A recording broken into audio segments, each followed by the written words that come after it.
में पनिया भरे तू चुपचाप देखेला हमरा और नजरिया में लाली बा जैसे पूरब से उठल सूरज। घाघरा के घेर हिले चूड़ी बोले छन छन छन, हमरा दिल के गली में तू चले रानी बन ठन चना।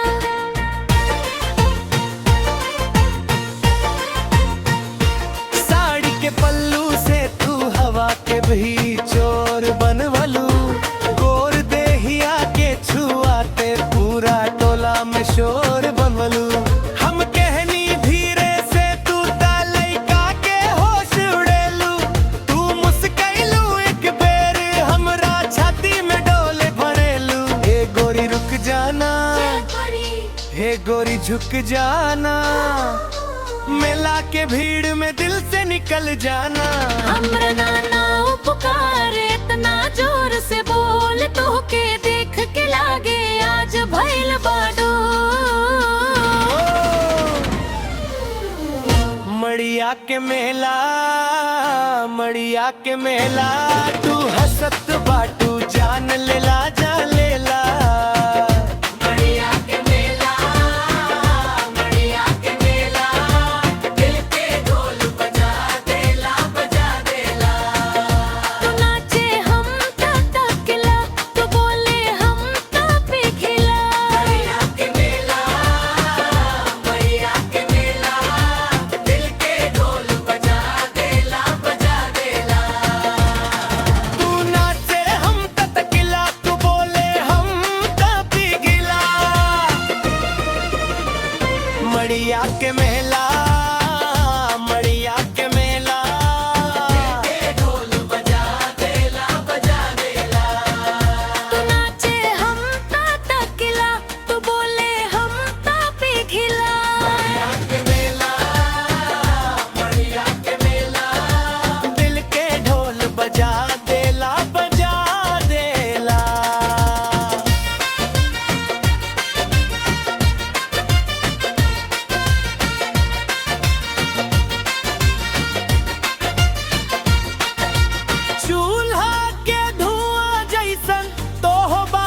गर्मी भारी समझ ढले जब आवेलू देखे लागे दुनिया सारी।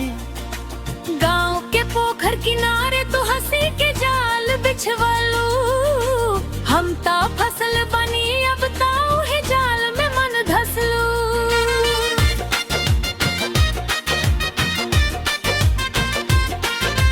बांस के डोली पीपर छाओ तेरा पीछे पीछे जाए, हमरा तन मन के दौड़ बस तो हिरना में लग जाए। बेहरी पर ऐसन अइबू जैसे सावन के पहला धार, सबके आगे चुप रहबू हमरा लगे करबे बू प्यार। ए गोरी इतना सतावल